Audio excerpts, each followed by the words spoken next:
네, 안녕하세요. 구독자 여러분 반갑습니다. 주식톡입니다. 금일도 어김없이 두산중공업 준비를 해보았습니다. 지난주 영상 올리면서 월요일이나 화요일 정도에 시세가 한번 나와줄 수도 있다라고 말씀을 드렸는데 오늘 이렇게 고가 22,200원까지 거침없는 상승세를 이렇게 보여주었는데요. 10일 사이에 시총이 몇 조가 상승했다라고 하는데 모든 부분들이 두중이 이렇게 상승하기 위해서 다 잘 맞춰진 것 같습니다. 금일 영상에서는 두중을 여기까지 끌고 올 수 있었던 부분에 대해서 정리 한번 해보도록 할 거고요. 이후에 주가 흐름에 대해서 의견 나누는 좋은 시간이 되었으면 좋겠습니다. 두산중공업은 제가 내년까지 좀 지켜볼 예정이기 때문에 관심 있으신 분들이나 중장기 종목 선정하기 어렵다라고 하시는 분들은 필히 영상 끝까지 시청 부탁드리고요. 주말 동안에 상당히 많은 관심과 조회수 이렇게 좀 보여주셨는데 모두 감사드리고요. 두산중공업 또 다른 좋은 유튜버 분들도 많이 계신데 저는 조금 더 차별적으로 다른 방향성으로 해서 영상을 찍어 보려고 합니다. 시작에 앞서서 구독과 좋아요는 저에게 큰 힘이 되는 거고요. 소통하는 방송인 만큼 지금처럼 궁금하시거나 두중에 대해서 이야기하고 싶은 내용들이 있다면 댓글로 많이 남겨주시면 되겠습니다. 서로 윈윈하는 방향으로 두중 끌고 갔으면 좋겠고 지속적으로 많은 관심 부탁드리도록 하겠습니다. 그럼 구독, 좋아요 눌러주셨으면 영상을 시작을 해보도록 하겠습니다. 22,200원 오늘 날짜로 또 신고가를 이렇게 경신을 하면서 이제는 여 위에 조금 더 높은 방향을 지켜볼 수 있을 것 같습니다. 제가 12,000원 구간 이때쯤 5월 한 12일인가요? 5월 10일인가요? 이때쯤 영상을 좀 찍어 드리면서 2만원까지 봤을 때 상당히 높은 자리라고 생각이 들었었는데 여기까지 올라와 보니 별게 아니었네요. 요즘 주시장에서 올라가는 이런 종목들이 계속해서 올라간다 이런 말들이 상당히 많은데 그에 딱 맞게 가파른 상승세를 오늘까지도 이어가고 있습니다. 현재 19,650원 10%대 움직임을 가져가고 있는데요.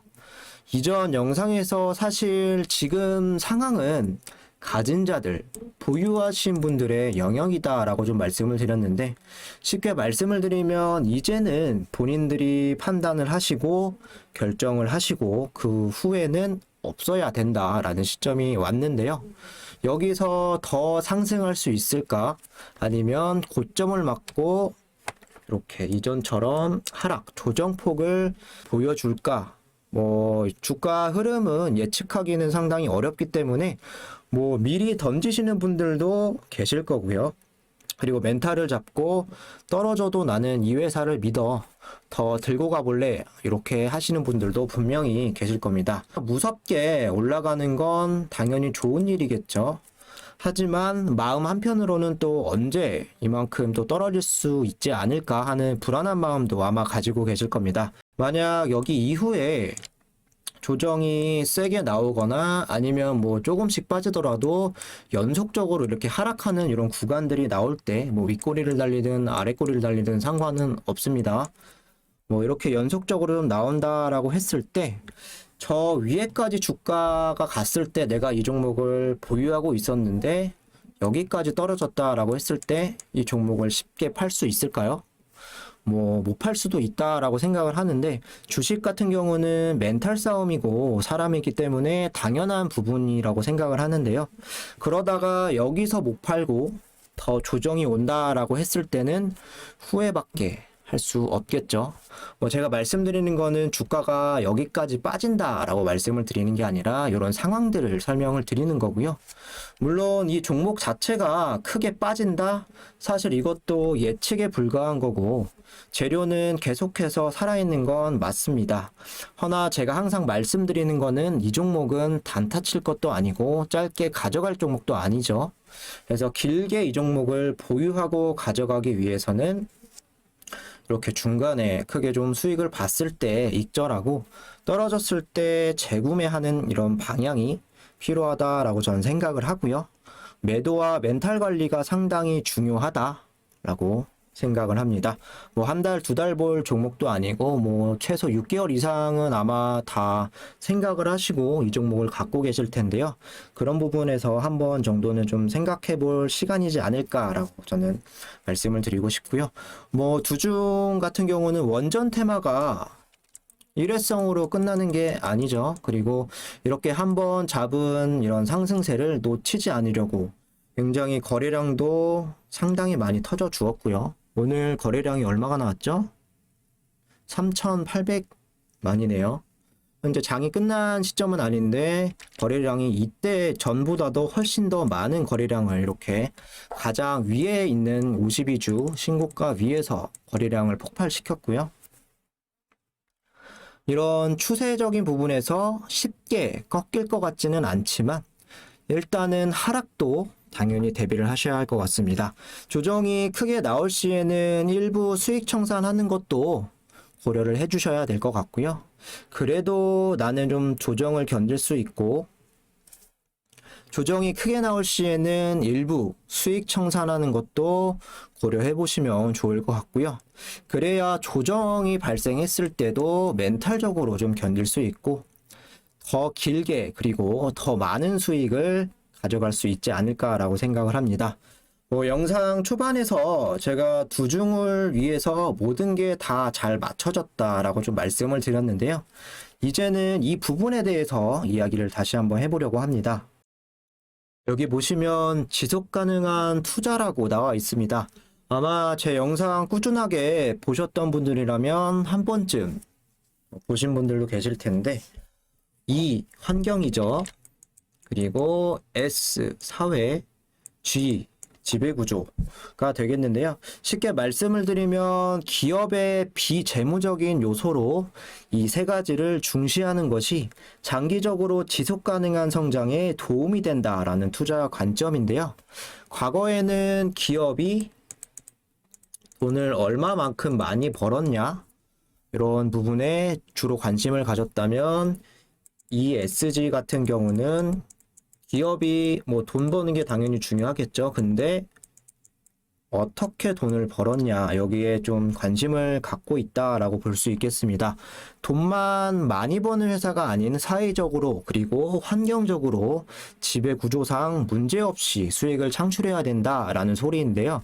일단은 기업들도 이런 시대에 발맞춰서 좋은 평가를 받아야 할 수밖에는 없겠죠. 전 세계적으로 관심을 갖고 있기 때문에 이런 부분 환경에는 뭐 기후변화, 온실가스, 뭐 산림 파괴, 물 등 자원 고갈, 폐기물 오염, 사회 지배구조 이렇게 쭉쭉 읽어보시면 되는데요. 뭐 여기 보시면은 흥미로운 기사 하나가 나와 있습니다. 국민 10명 중에 6명이 ESG가 제품 구매에 영향을 준다. 기업들이 ESG 활동이 소비자들의 제품 구매에도 실제 영향을 주는 것으로 조사됐다. 300명을 대상으로 한 이런 조사에서 기업의 ESG 활동이 제품 구매에 영향을 주는지를 묻는 질문에 전체 63%가 영향이 있다라고 했죠. 그리고 영향이 없다 반대 37% 이렇게 좀 나왔고 부정적인 기업의 제품에 의도적으로 구매하지 않은 경험이 무려 70%가 넘다라는 이런 이야기도 있고요. 그리고 우수기업 제품의 경우 경쟁사 동일 제품 대비 추가 가격을 더 지불할 의사가 있다라고 응답한 비율도 무려 88%가 된다라고 하죠. 가격적인 부분이 상당히 중요한데 그만큼 ESG에 대한 국민들의 이런 생각들도 상당히 중요하게 체크해 주시면 좋을 것 같고요. 물론 300명을 대상으로 해서 이게 전체적인 이런 폼이다라고 볼 수는 없겠지만 어쨌든 상당히 중요한 부분이다. 중요한 요소를 이제는 차지하고 있다라고 생각을 해주시면 될 것 같고요. ESG 분야별로 기업들이 관심을 둬야 할 이슈 첫 번째가 환경 나와 있습니다. 플라스틱 과다 사용에 따른 생태계 오염 36% 이렇게 첫 손에 꼽힌다라고 좀 나왔는데요. 뭐 두중 같은 경우는 사실 일반 고객들에게 뭐 상품을 판매한다거나 이런 부분은 아니겠지만 기업의 이미지라는 게 상당히 중요하고요. 그리고 ESG 이게 아마 기업마다 등급이 다 있을 텐데 2등급 만약 2등급이면 국민연금 기금운용본부에서 중점적으로 관리를 한다. 그래서 향후에 실질적으로 투자 지표로도 자리매김을 할 수 있다라는 부분인데요. 두중은 이미 사회 책임 경영으로 녹색 경영 EHS 기반의 경영을 꾸준하게 해왔고요. 그리고 기후변화라든지 폐기물, 녹색 자원으로 명명을 해서 자원 재활용 향상에도 힘을 쓰고 있습니다. 생산 기지에는 녹색 경영 전문 인력을 배치하는 등 친환경 경영을 추진을 해오고 있고요. 경영 목표뿐만 아니라 사업까지 친환경으로 변모해 가고 있습니다. 향후 ESG 경영에 충분히 부합한다라고 생각을 하고요. 그리고 최근에 기후나 탄소 중립이 상당히 글로벌적으로 화두가 되어가고 있는데 두중은 바이오매스 관련 사업도 하고 최근에 나왔던 폐배터리 시장을 이제 개발을 했죠. 그래서 그 시장에 진출을 하겠다 하반기에 이런 내용도 있었는데 누구보다 두중이라는 기업은 이런 ESG에 적합하고 그리고 탄소 중립에 적합한 기업으로 볼 수 있겠습니다. 더 나아가서는 SMR 소형 원전이죠. 탈원전 탈피는 기후 중립의 가장 손쉬운 길이라고 하는데 원자력 발전 당연히 살릴 수밖에는 없다라고 생각을 합니다. 좀 지루한 이야기가 되었는데요. 중간에 쉬는 타임으로 구독과 좋아요 안 누르신 분들 한 번씩 부탁드리고요. 두 번째는 두산그룹 자체적으로 안정화가 되어가고 있다라는 부분인데요. 유동성 위기에 빠졌던 이 두산그룹이 재무적으로 상당히 좋지 않았죠. 두산중공업 같은 경우도 재무제표 보시면은 매출액은 상당히 나오지만 영업이익이라던가 당기순이익 그동안은 잘 안 나왔었는데 허울 뿐이었다 이런 말들이 좀 많았는데요. 어쨌든 두산이 빠른 속도로 회복을 하면서 3조 원의 구조조정을 거치면서 두산타워, 두산솔루스 이런 자회사들을 다 매각을 했고요. 그리고 최근에 두산밥켓 같은 경우 또 다른 회사를 인수하기 위해서 여기에 두고 있는 자회사, 북미에 있는 자회사도 또 자금 조달을 한다. 유상감자 소식도 있었죠. 그래서 좋은 쪽으로 변화가 될 것 같은데 어쨌든 망해가던 회사 가닥을 구조조정과 그리고 업황이 또 살아난 부분 여기에 신사업 이거에 대한 기대감 이제 신재생까지 있죠. 그러면서 두산중공업이 상당히 중요한 역할을 두산 내에서 하게 되었다고 볼 수 있습니다. 두산중공업 아래에 있던 기업들도 두산인프라코어 매각이 되었죠. 그래서 7월 달에 진행이 되는 부분이고 두산밥켓을 두산중공업이 또 편입을 했습니다. 그리고 두산퓨어셀 최대 주주로 있는 요 회사 수소시장 경쟁력 강화로 앞으로 상당히 기대가 되는 부분이다라고 좀 할 수가 있겠는데 여기 보시면은 기존에 하던 이런 사업들을 좀 줄이고 2025년에는 확대를 하겠다라는 부분을 좀 갖고 왔는데요. 기존 사업을 좀 줄이고 신재생 쪽을 확실하게 늘려가겠다. 여기에는 차세대 원전도 포함이 되고 있고 그리고 수소 또 알파 이렇게 포함이 되어 있습니다. 가스나 신재생 수소 및 차세대 원전의 4대 필러 중심으로 성장 및 투자를 집중하겠다. 단기, 중기, 장기 이렇게 성장을 하겠다 이런 부분들이 나와 있는데요.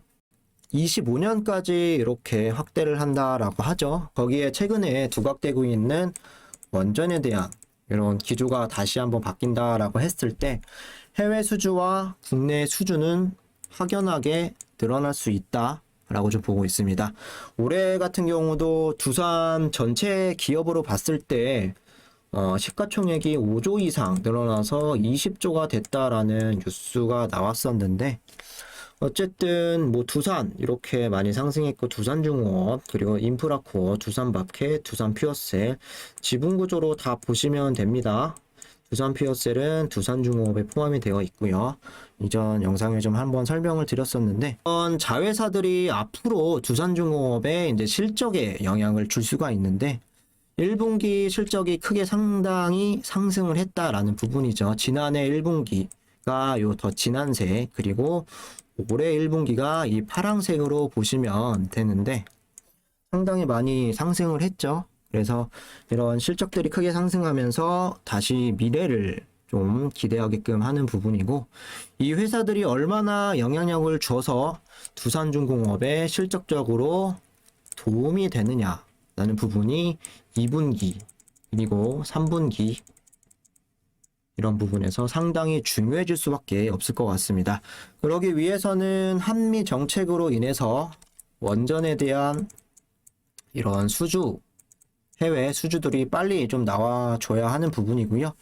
원전 수출 자문회의 열렸죠. 긍정적인 소식을 기다려 볼 수 있는데 아직은 그거에 대한 결과는 나오지는 않은 것 같아요. 그리고 이런 기조가 만약에 변한다고 했을 때 건설이 중단된 원전이 재개 그리고 국내 SMR을 좀 증설하는 검토까지 이제 하나하나 또 기다려야 하는 부분인데요.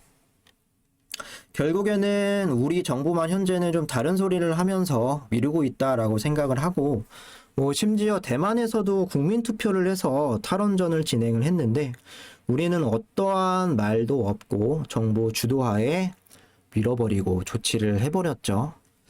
제 개인적으로는 시간이 지남에 따라서 지금은 노 신재생 에너지 할 거야 라고 좀 외치고 있지만 이제는 어쩔 수 없이 못 이기는 척 기조는 변화할 수밖에 없다라고 생각을 합니다. 이번 한미회담이 훨씬 더 이런 기조적인 부분에서 가속화시키는 이런 역할을 했으면 좋을 것 같고요. 현재 여러 가지 좀 어려움을 이렇게 극복을 해나가고 있는 상황이다. 두산그룹이. 그래서 신재생 에너지 쪽 꽉 잡고 있죠. 그리고 원래 원전의 대장주이기 때문에 원전에 대한 기조 그리고 수주 이런 부분들만 좀 살아난다라고 한다면 다른 거 다 필요 없이 두산중공업은 이제 잘하는 것만 잘하자. 그리고 잘하는 거에 집중만 하면 된다라고 생각을 합니다. 기술적으로 현재 구간 엄청난 거래량이 폭발이 되었고 그 이후로 2만 원을 상승을 했기 때문에 하루 이틀 정도는 상승적인 흐름을 더 기대해 볼 수 있을 것 같습니다. 하루 이틀 더 지켜보시고 하락이 세게 나오는 시점에서 일부 차익 실현을 좀 고려해 보시는 게 좋을 것 같고요. 이렇게 좋을 때가 저는 반대로 생각해서 조심해야 될 때가 아닌가라고 좀 생각이 드는 부분이고요. 저와 주식관이 비슷하시고 동감하시는 분들은 잘 따라와 주시면 되는 거고요. 반대로 나는 멘탈적으로 많이 떨어져도 상관없다. 기다릴 수 있다라고 하시는 분들은 잘 판단하셔서 앞으로 두산중공업 대응해 주시면 좋을 것 같습니다. 정보가 좀 유익하셨다라고 생각되시는 분들은 구독과 좋아요 한 번씩 부탁드리고요. 궁금하시거나 두중에 대해서 추가해주고 싶은 내용들이 있다면 댓글로 많이 남겨주시면 되겠습니다. 감사합니다.